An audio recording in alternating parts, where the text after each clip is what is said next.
function that is a piecewise defined function, and it has a change in function at 4, which means the integral from 1 to 5 from f of x dx must be the integral from 1 to 4 plus the integral from 4 to 5, and obviously some function dx. So from 1 to 4 is this, 1 over x squared plus 3x, and from 4 to 5 is this. Agreed so far?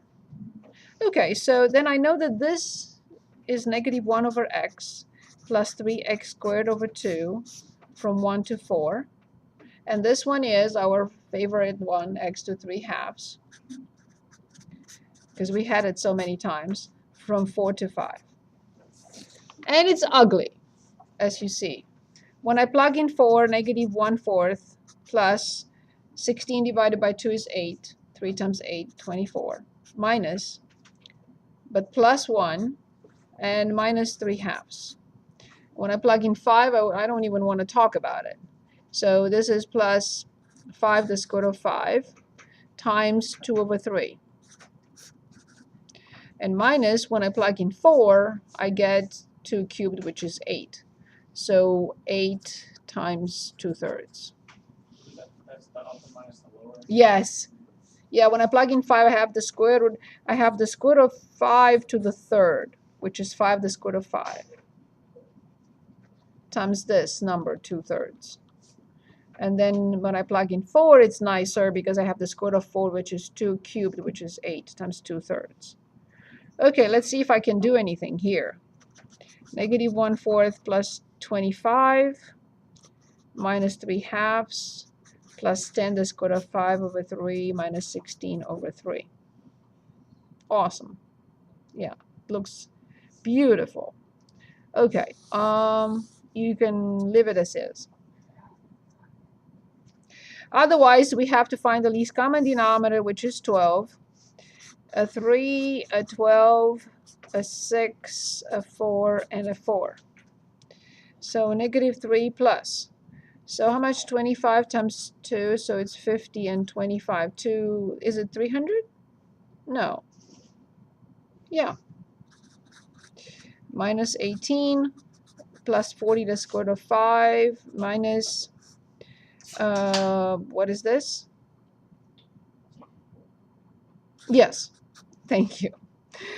So 300 minus this minus this. How much is 300 minus 82, 85? So it's 215. 215 plus 40 to the square root of 5 over 12. That's it. Evaluate integrals or find the general indefinite integral. Use substitution when applicable and when it makes your life easier.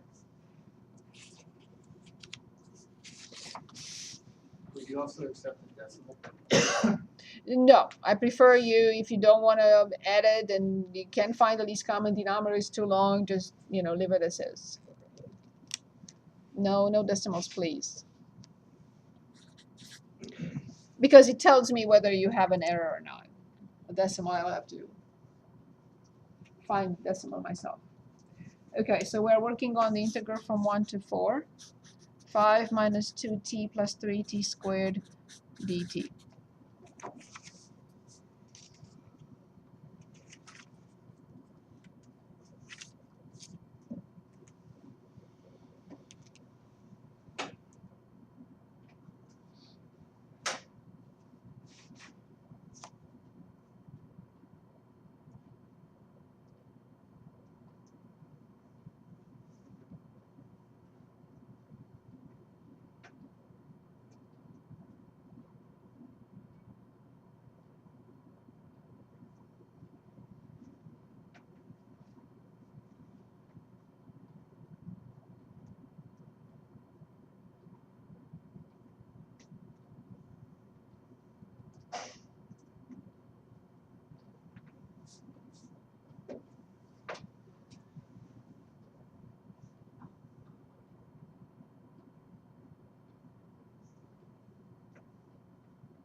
So that was, yes, exactly.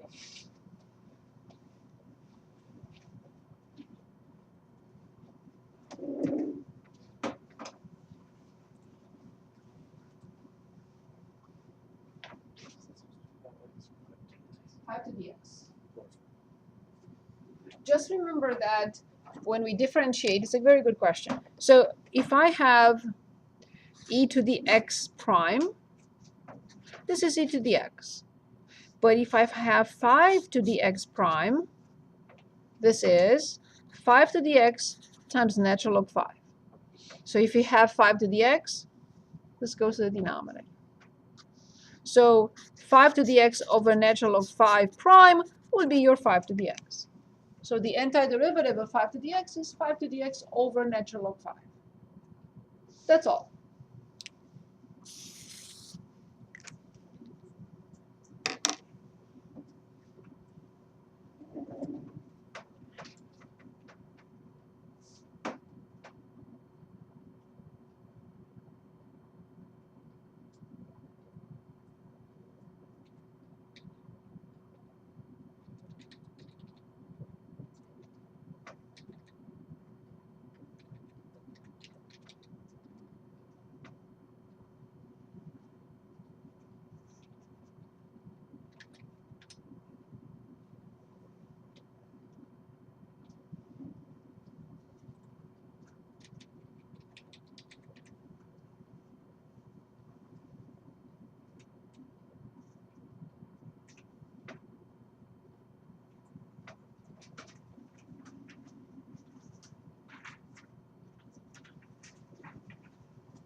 So it's that.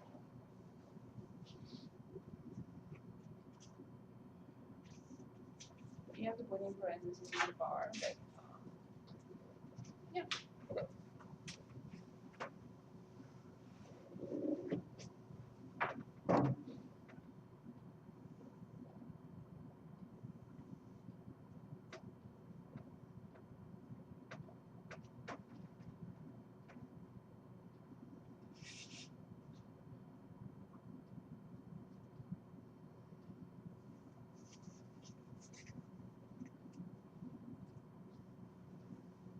Okay, I think we are done with the first one, right? Yeah. How much? Did we all get 63? Do I have to show this one? Okay, very good. So the integral from 1 to 4 from 5 minus 2t plus 3t squared dt equals 5t minus 2t squared over 2 plus 3t cubed over 3 in parentheses from 1 to 4. As you see, the denominators go away. So when I plug in 4, I get 20 minus 16 plus 48. Is it? Yeah. I wanted 48. Never mind. It is for 64. So minus 5 plus 1 minus 1. So what do I have? So this is 21. Okay, so this is minus 1. Okay, 63. I agree. Okay, so we are working on the next one then already? Yes? Yes. Okay.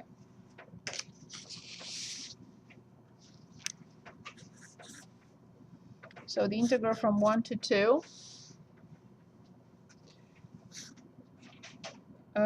from 2 over 1 plus x squared minus 5 raised to the x minus 2 over x dx. There are not two integrals in here, just one.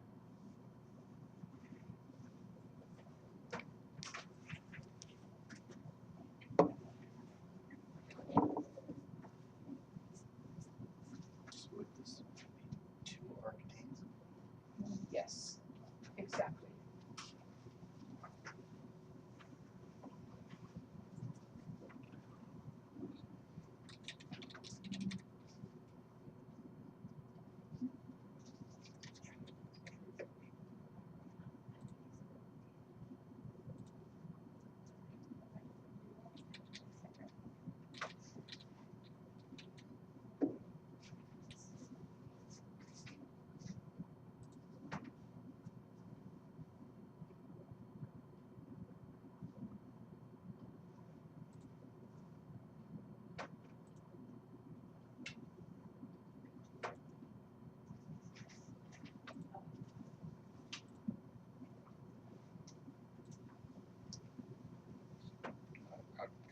switch to.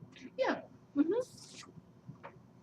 So the antiderivative of 5 to the x is 5 to the x over natural log 5.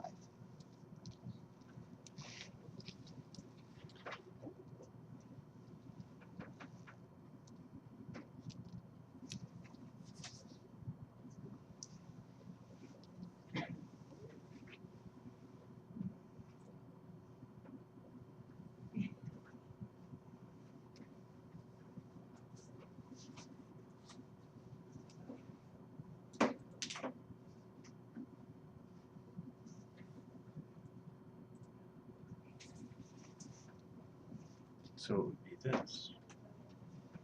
That's when you differentiate. So this function, this function's derivative is this function. We're going backwards. So the antiderivative of 5 to the x is this. The derivative of this is that. Yes. So when you differentiate 5 to the x over natural log 5, you get 5 to the x. Is that okay?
How do you put arctangent in the calculator?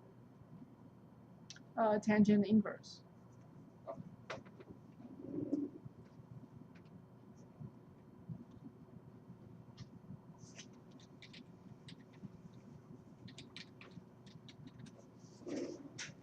Okay, I think we're ready for the second one, correct?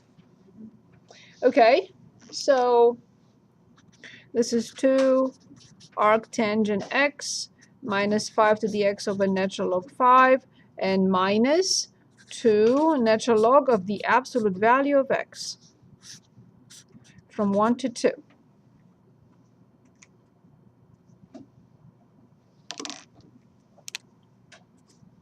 So this is 2 arctangent 2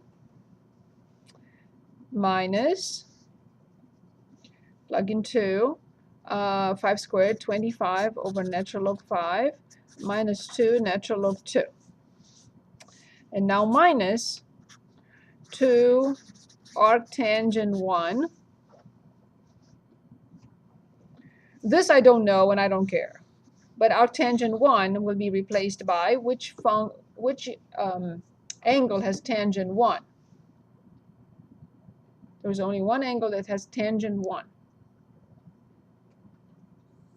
The one that has the same sine and the same cosine. Otherwise, tangent will not be 1 unless sine and cosine are the same. Pi over 4. The angle pi over 4. Okay, so minus when I plug in 1, so then it's minus 5 over natural log 5. And then when I plug in 1 in natural log, what do I get? 0. Correct. Thank you. So this is positive because when I plug in 1, this is negative and this is positive and this goes away. So I have nothing much to do here other than 2 arctangent 2 minus 20 over natural log 5 minus 2 natural log 2, and this is minus pi over 2. And now you're definitely not required to do anything else here. Say it again. That was it. Thank you.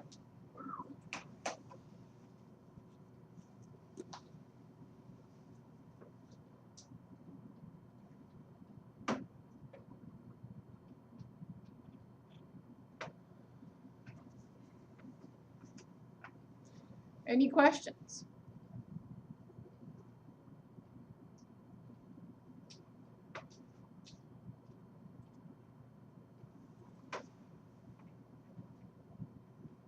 Are we working on the next one?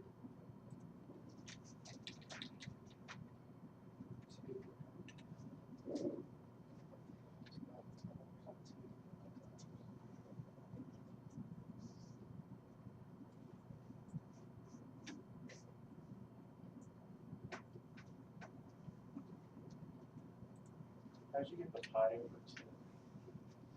2 times pi over 4. Oh, That's okay. I'd rather go back and check. When I multiply by some 4 on a different page, I can't be trusted today.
I think we can look at the next one, right? Or not yet? Yes. Yes? So the next one is the integral. So it's an indefinite integral, e to u over 1 plus e to u, everything squared du. Okay, so then what do you recommend here? Yes, y equals, eu is such a good function. 1 plus e. Yes. So dy equals e to u du. So this is our dy. So this is the integral from dy over y squared, which, if you remember, I asked you kindly to never forget this one because it pops up so much. Okay, so this is negative 1 over 1 plus e to u plus a constant c. Are we okay with this? Yes?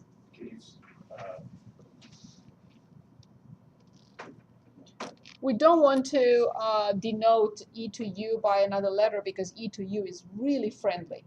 What is not friendly is 1 plus e to u squared, especially in the denominator. If it were in the numerator, I wouldn't bother with it, changing anything. But it's in the denominator, and it's 1 plus u, e to u squared. Why would it make a difference whether it's in the denominator or numerator? Because you cannot split it, you cannot simplify. If you have two terms in the denominator, you cannot simplify. But if you have them in the numerator, that's not a problem. Right. We can always split the fraction. Very good question. We are working on this one.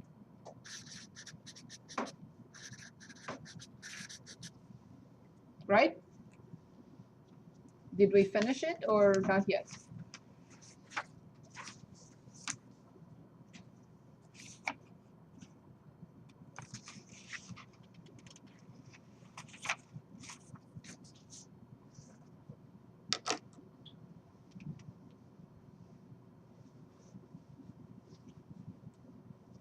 apologize if you said this already. No, no, no. Where did the negative come from again? Like, Yes, so if you remember, 1 over x prime is negative 1 over x squared. But if I integrate 1 over x squared dx, it's negative 1 over x plus a constancy. Thank you. I didn't say it now. So just remember, when I differentiate 1 over x, I get negative 1 over x squared. When I integrate 1 over x squared, then it's like cosine, right? Which function prime is sine? Well, that is negative cosine.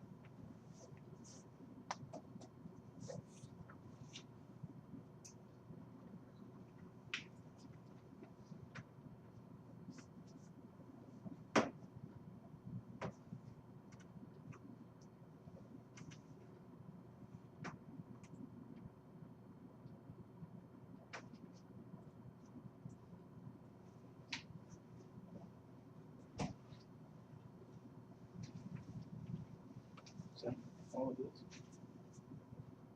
Yes, I have to go back. But you forgot the minus. I didn't see the minus. Is there? No, here. Oh, I thought I was looking at this. I'm sorry. So Oh, I yeah. forgot to copy the negative. So what am I looking? This. That one is. Nope. Careful.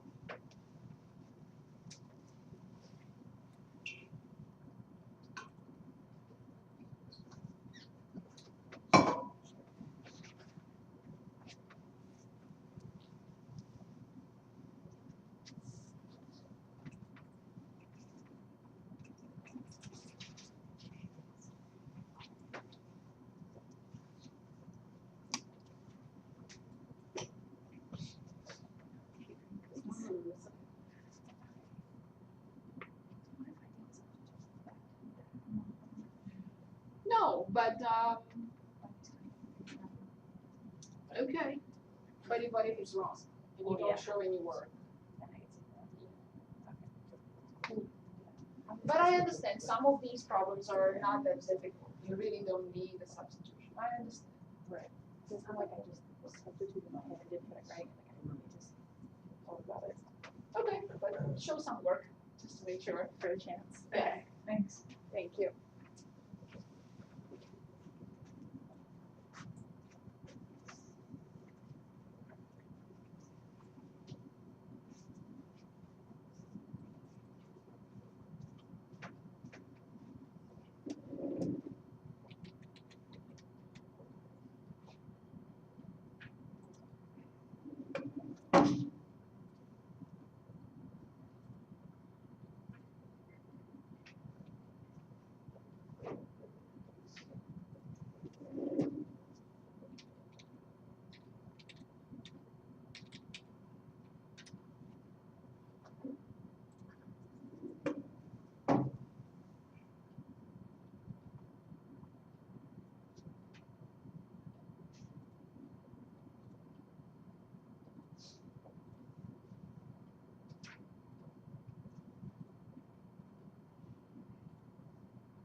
But the minus disappeared. So you have to, when you change it from this to this, you have to put it in front. Oh, yeah, I just did it from. Yeah, you still have to put it in front when you change. Because Okay. these two are not correct, so you have to put the equal symbol, and they will not be the same. Okay, so take it out from there. So you have to put it, yes, you have to put it here. Okay. So then. So, oh, you're saying that, okay, you're solving for dx. Oh, I see. Then it's fine. Okay. So now now you don't have du, and that's not legitimate. And you don't have the equal symbol, and you don't have plus c. So right now this looks like you have two different expressions in the same integral. Well, because my du. Right, but you don't have the equal symbol. You cannot eliminate du. There's no integral without dx or dt or du. No integral exists without du or dx or dt. And this is missing here. And this looks like both expressions are in the same integral. Okay, seriously.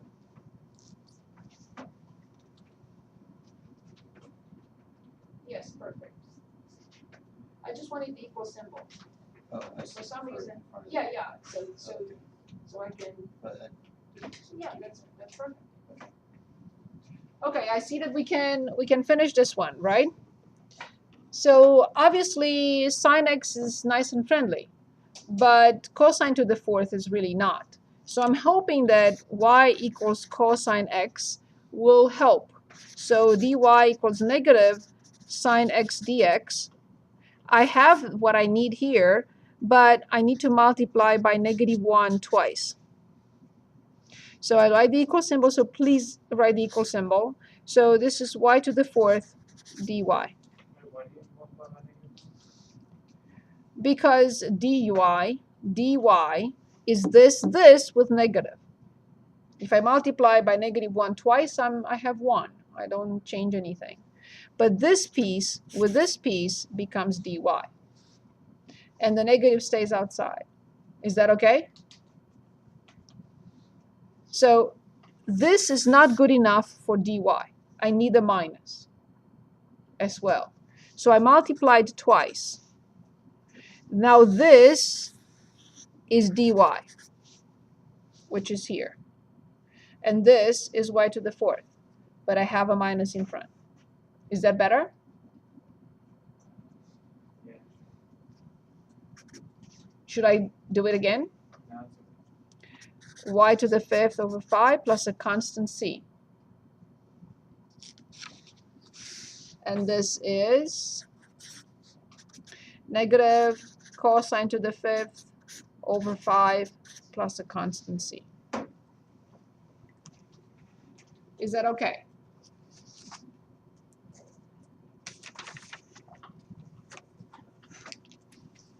So, Stephen, do you understand why you have to have in this integral dy, and then you have to have the equal symbol, and then you have to have the c? Is that clear? Yeah. Okay, perfect. Because you're not here last time, so that's why, yeah. So the integral from 0 to 3, 1 over 2x minus 1 dx.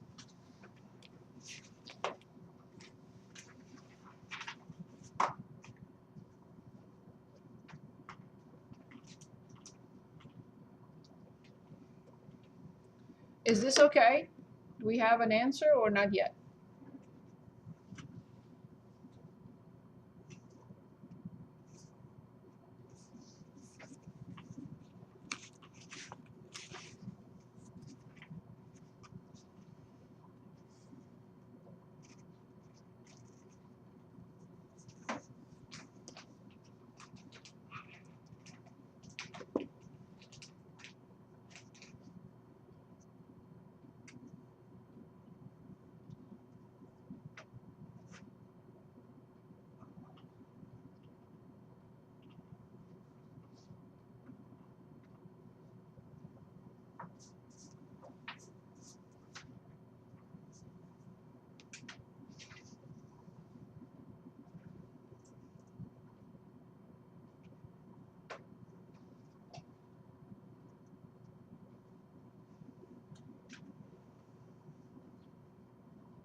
Do we have an answer?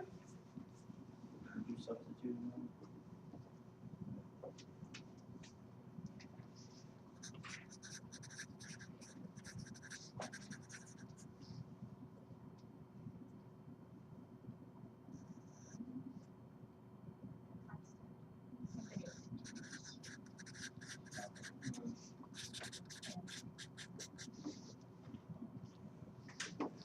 Next one. Remember, for all definite integrals, I hope you remember from now on moving forward, right? For all definite integrals, we have to make sure that the function is continuous on the given interval. If the function is not continuous on the given interval, we cannot use the fundamental theorem of calculus.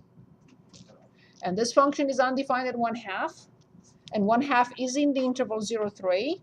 So we can only say the function is not continuous. Therefore, yeah.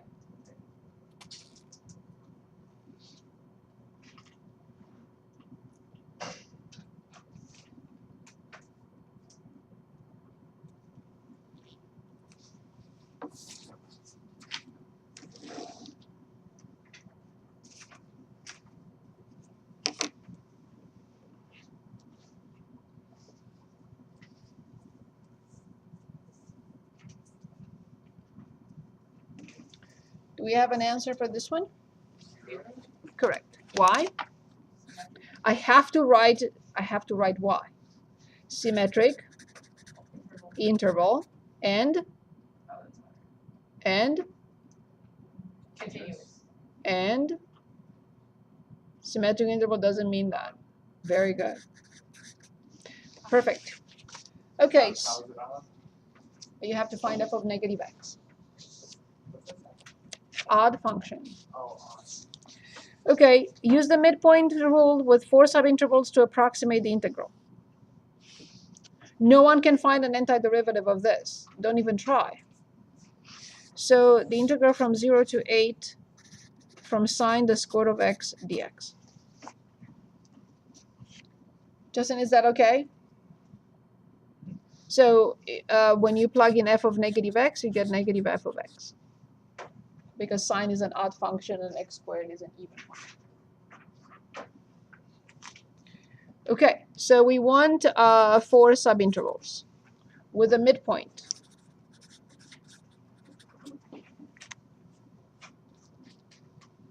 Okay, so let's work on it.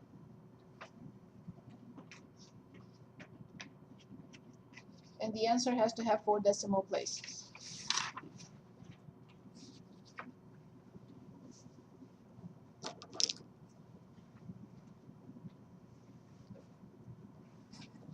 How do we start?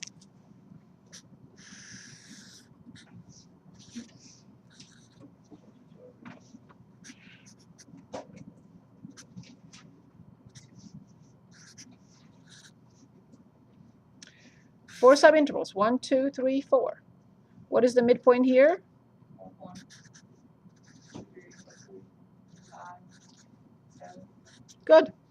So then you will say the integral from 0 to 8 from sine the square root of x dx is approximately a4m, which equals, or m4. In some books it's written 4m, or maybe this is better. Maybe that's a better notation than this. I don't care, whatever you want. And tell me what to write. It's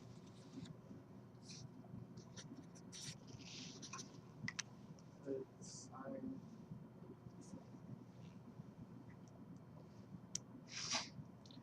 What did we always take out in front of the summation notation? What did we always take out? Into x. Exactly, which is E minus a over not n. We don't have n now. E minus Over 4. We don't have n. We have 4. Now we have 4, right? So 8 minus, I know what the width of the interval is. I don't even have to calculate it. What is the width of the interval? 2. And then f of, and I have to write it before I plug it in so for everyone to see, f of 1, plus 3, plus 5, plus. 7. Awesome. And now plug it in and give me the answer.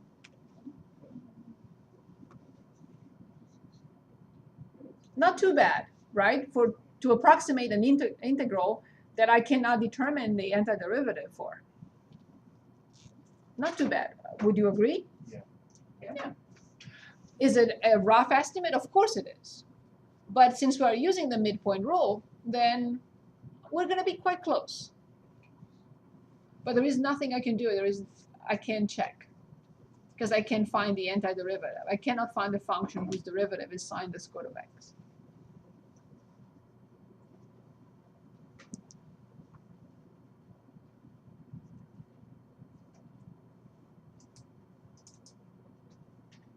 So then this is something we should put into our calculators.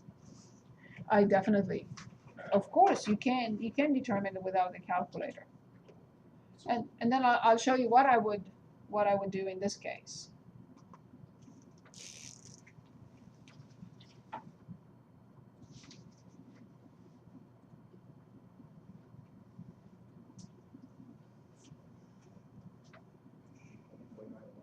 How much? 3.91. Have no idea. 3.091. Very possible. Your calculator. Never mind, times 2. Your calculator must be in radians. Oh, Please make sure. yeah, it is. Okay. The times 2 is 6.1. 6.18. Okay. What about the 4 decimals? Yeah, 4 decimals I prefer, but if 6.182. 182, okay. What did we get for f? Sine the square root of x. That's all we put in. That's the function. That dx is your delta x, your 2. Okay, So this is the same with 2. gotcha. Dx and delta x are the same. Would you all agree with 6.182? Yes, do I have to show this? Okay, next one. Find the displacement and total distance covered by a particle moving along a line given its velocity. So we have v of t, which is 2t minus 4, and the interval is 0, 6. So we want to find s of t, that's part 1.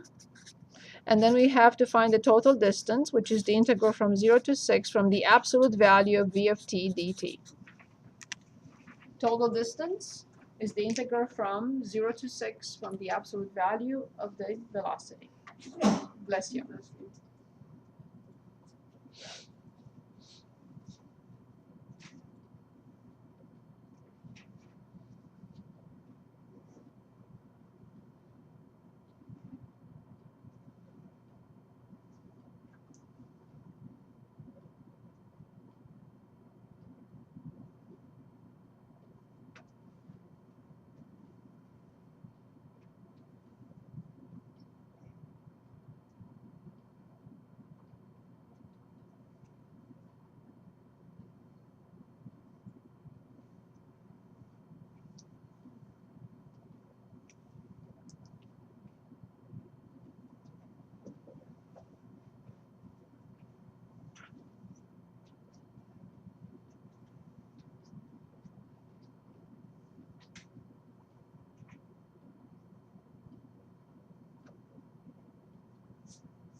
So we can determine the displacement, right, with no difficulties.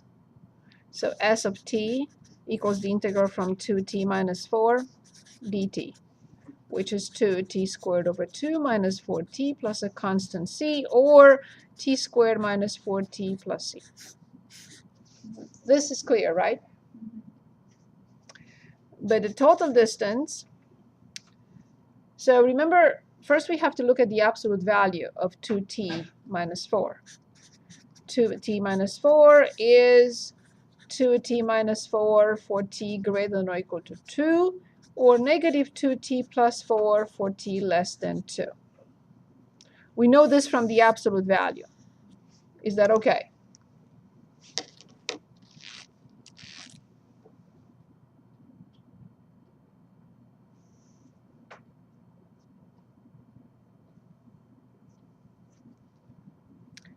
So then the total distance would be the integral plus another integral, dt, dt.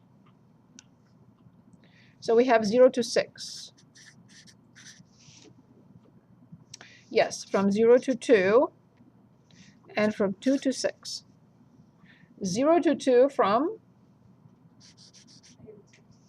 negative 2t plus 4, and 2 to 6 from, yes, I'm going to write it one more time because it's squeezed in there, it's not clear. My apologies. So I'm going to write it one more time. So total distance is the integral from 0 to 2 from negative 2t plus 4 dt plus the integral from 2 to 6 from 2t minus 4 dt.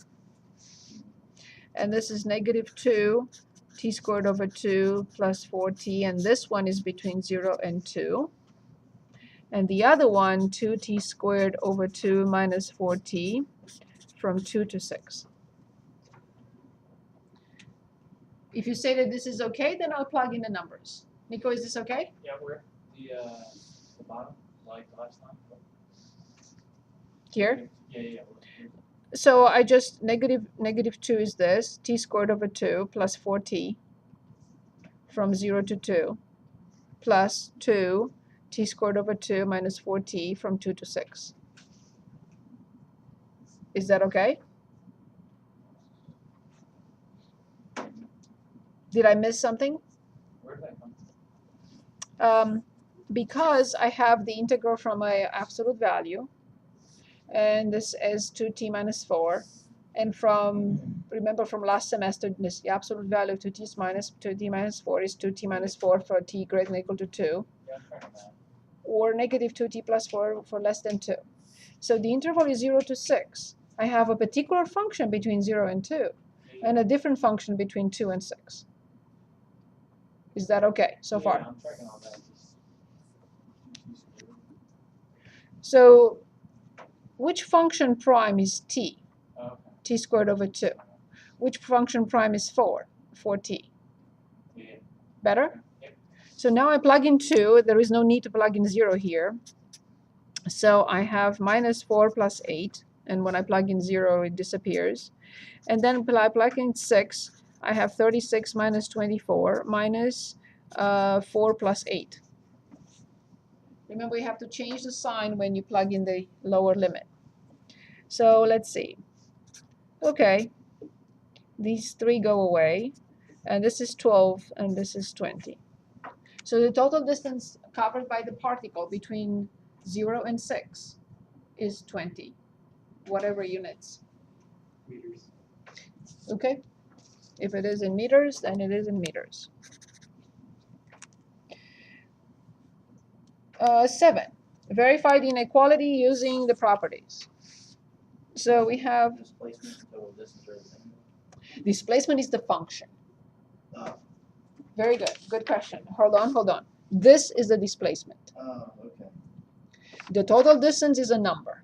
Okay. So the displacement is the indefinite integral, which is a function, and the total distance is a number, which is a definite integral. Oh, so you're not trying to find the displacement in that 6 seconds.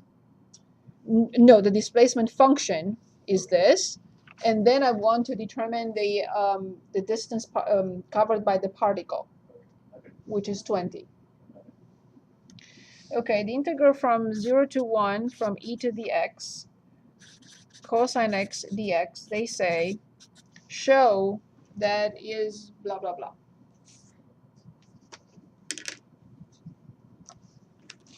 Since we haven't looked at this before, right? This was the first day today when we looked at these inequalities, right? The properties of the definite integral. So let's start working on this together. Sounds great. Okay.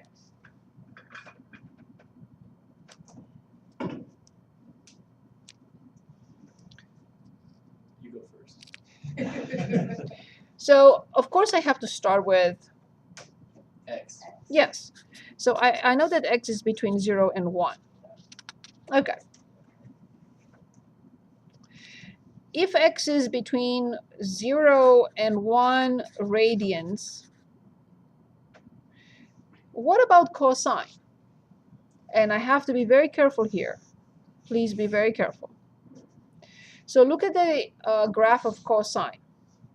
So at 0 is 1, and at pi, which is more than 1 radian, pi is 3.14 radian. Yeah.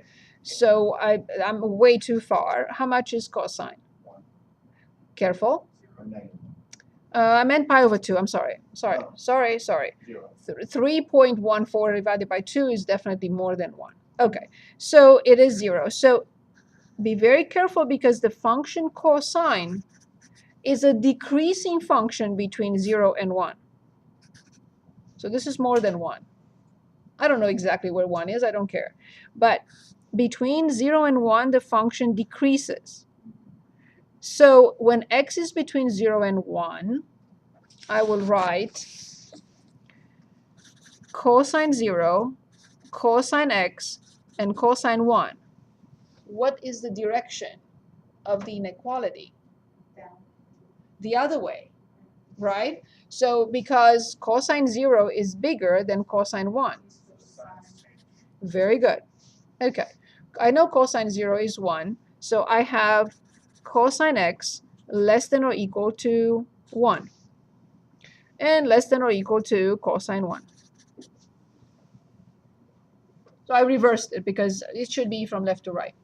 So cosine 1 is here, cosine x is here, and cosine 0 is 1. Agreed?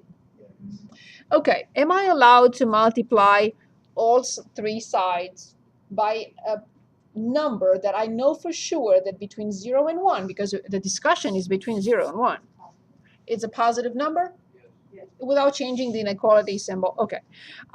Since my inequality does not have anything on this side, I don't really care for this part.